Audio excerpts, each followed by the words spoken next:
Anemia é o tema do programa Pense em Saúde de hoje. E esse programa é uma parceria da Unimed BH com a TV Horizonte. E você pode participar com sua dúvida, pergunta, ligando para 3209-0119 ou enviando e-mail para saúde@tvhorizonte.com.br. E participam desse programa de hoje o hematologista Dr. Gilberto Ramos e a pediatra doutora Rita de Cássia Aguilar Menezes, ambos cooperados da Unimed BH.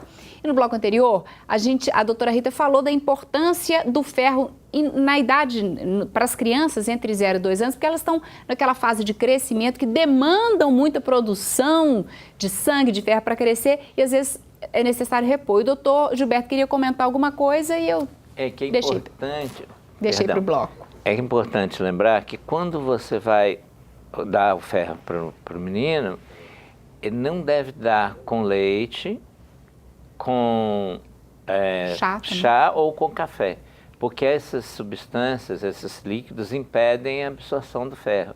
Então é a mesma coisa que você dá, se você der uma quantidade, ele vai absorver muito menos. Então as frutas cítricas, por exemplo, caju, laranja, limão, eles melhoram a absorção. Tá. Então a gente inclusive aconselha a dar sempre meia hora, né, Rita? Antes das refeições. Antes das refeições. Então, Porque antes meio de ácido, eliminar e dar o ferro, né? E aí meia hora depois alimenta normalmente. Isso. Quer dizer, era uma coisa até que a gente tinha comentado no primeiro bloco, porque às vezes a pessoa se alimenta com alimentos fontes de ferro, mas esse ferro não é bem absorvido. Então, pelo que você está explicando, o cálcio do leite, o chá e o café, o tanino, né, do chá e do café e a própria cafeína podem prejudicar essa absorção. E o que vai melhorar a absorção, então, seria a vitamina C desses cítricos. Isso. Tem até um exemplo muito frequente, né, assim, no consultório.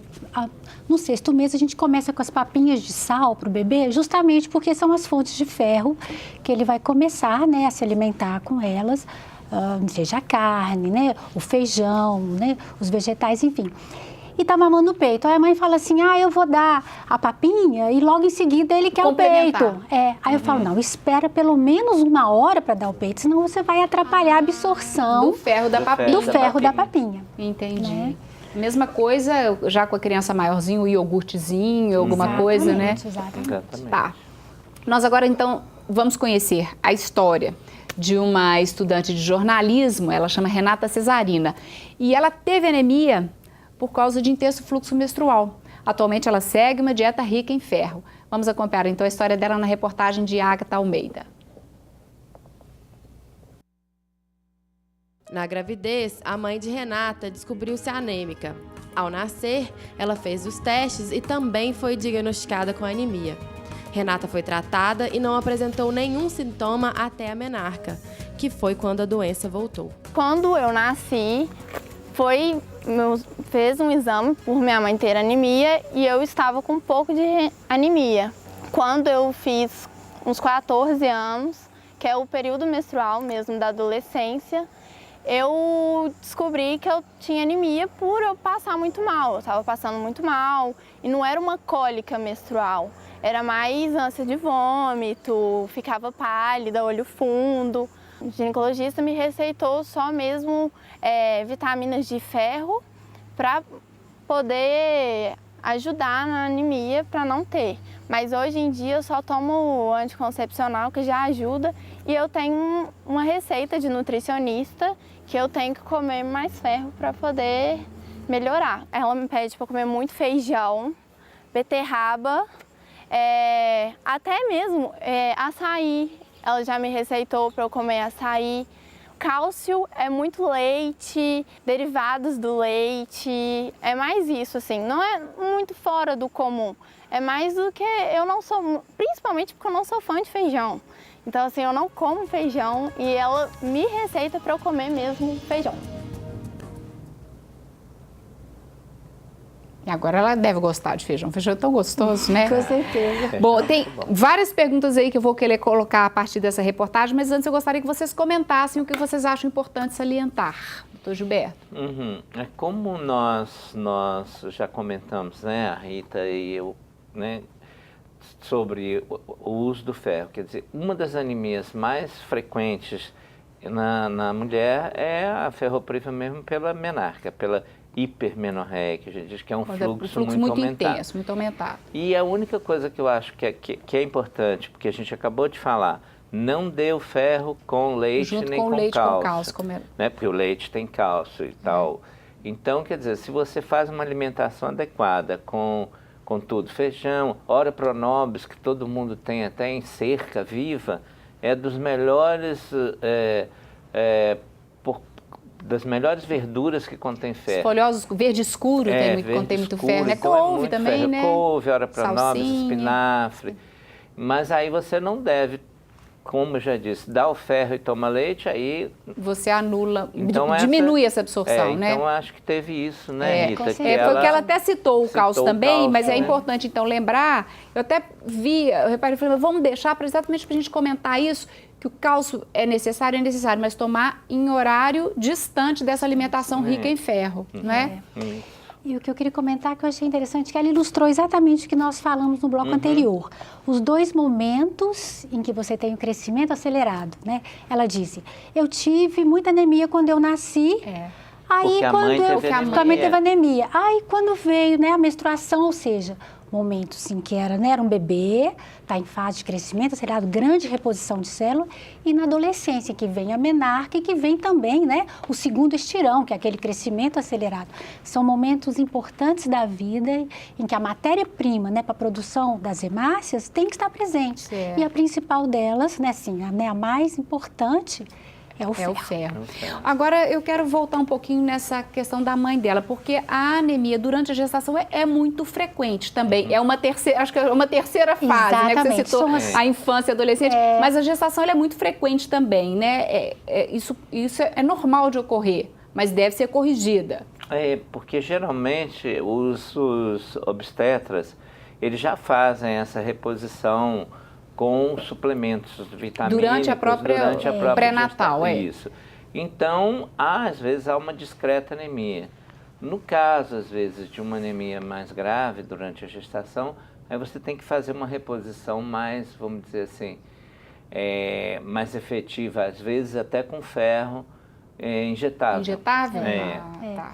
E no caso, até te perguntar, porque ela diz que como a mãe teve anemia, ela nasceu com anemia. Isso pode ocorrer, então? Na verdade, o feto, ele consegue extrair o ferro da mãe, mesmo a mãe anêmica. É como se a natureza... Aí ele deixa a mãe mais anêmica ainda, mas ele se resguarda. Então, essa coisa, eu tive anemia e por isso, né, a mãe teve, eu tive... Não é bem assim que acontece, né? O que acontece é que a grávida precisa da reposição porque ela também é um estado de hiperatividade.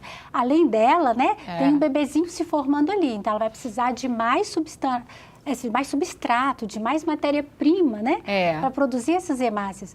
O feto, ele vai lá e tira da mãe o que ele precisa. Então, ela vai ficar fraca, vai ter aqueles sintomas, né, que não são muito bem-vindos na gravidez, né? Mais fadiga, mais cansaço, ela precisa de estar bem. Então, daí a necessidade da reposição de uma suplementação, né? Certo. E ele retira para fazer as suas reservas. Então, essa coisa, né? A mãe pode ficar anêmica, sim, mas a natureza, ela trabalha em função da prole. Do bebê, né? O bebê vai buscar o que ele precisa ali. Tá certo. A gente viu aqui, né, o caso de uma anemia durante a gestação, uma anemia provocada na infância pelo crescimento, ou na adolescência também pelo crescimento, ou por um fluxo menstrual intenso. Mas a anemia, ela pode ser resultante, secundária ou consequência de alguma outra doença ou de alguma outra coisa, doutor Gilberto?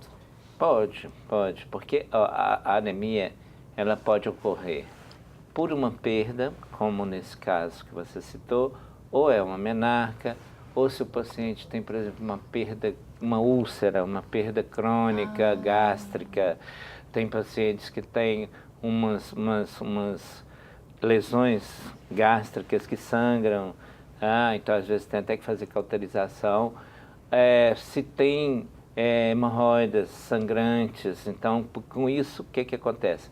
Tudo isso leva o ferro, perde-se o ferro, leva-se a anemia, né? Então, no caso de gastrite, que quando você tem uma falta de absorção da B12, porque o assoalho do estômago falta um fator que é importante, que é o fator intrínseco, que você até já citou aqui antes. Não, mas antes de né? começar o programa. Que é o fator intrínseco, que ele é essencial para a absorção da vitamina B12. Então, ou seja, a saúde do nosso estômago interfere na absorção do ferro. Na absorção do ferro, E entendeu? medicamentos também podem interferir? Por exemplo, hoje, porque você citou aqui a gastrite, muitas pessoas hoje em dia tomam medicamentos para melhorar essa gastrite, que diminui até a produção de ácido clorídrico, que é o que gera dor.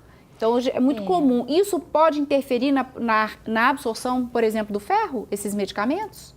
Eu acho que alguns medicamentos sim, entendeu? Certo. Mas outros que são usados para tratamento das doenças gástricas, eles são essenciais, importantes, né? Sem Hoje dúvida. em dia, já que você citou, a gente está citando o estômago, uma anemia muito comum, ocasionada por um procedimento hoje que é bem corriqueiro, que é a cirurgia bariátrica, ele também ocasiona anemia pelo mesmo motivo, porque você diminui a área de absorção gástrica, né, com a cirurgia, então vai ter uma falta de absorção de B12, de ácido fólico e de ferro. Então, essas pessoas que passam pela cirurgia bariátrica, elas precisam de reposição. Precisam de reposição.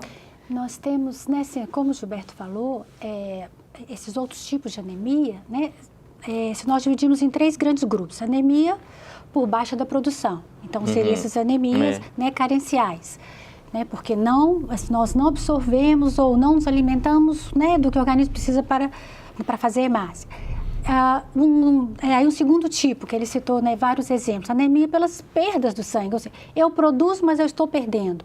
Alguma hemorragia, né? Na criança é comum, por exemplo, as alergias alimentares darem, né, pequenos sangramentos intestinais, né, alergia à leite de vaca, por exemplo. Né, a criança vai perdendo sem nem perceber. aos poucos, sem nem perceber. E está anêmica porque é alérgica ao leite de vaca, né? E um terceiro tipo, porque essas hemácias, embora sejam produzidas, elas não são hemácias competentes, então elas são destruídas precocemente pelo organismo, né? As outros tipos de anemia, chamadas anemias hemolíticas, ou os tumores invasivos, né? E as Gilberto, na medula anemias óssea. hereditárias, que as entre anemias nós a mais hereditárias. comum é a anemia falciforme. Que nós vamos falar dela daqui a pouco, no próximo bloco. Toda hora eu te interrompo, né? No próximo mas bloco, tá doutora. certo. Não, com certeza. Não é? Tá, a gente continua daqui a pouco. Pode ser? Guarda aí. Pode ser. Guarda aí que no próximo bloco a gente volta. Nós estamos conversando sobre anemia, que é uma coisa muito frequente e que a gente está vendo aqui ao longo do programa, que pode ter várias causas e vários fatores que interferem, né, na anemia. Então, se você tem dúvida, manda pra gente. Nós vamos agora para um rápido intervalo e para participar você pode ligar para 3209-0119 ou enviar e-mail para saúde@tvhorizonte.com.br. Mas fique por aí que voltamos em instantes.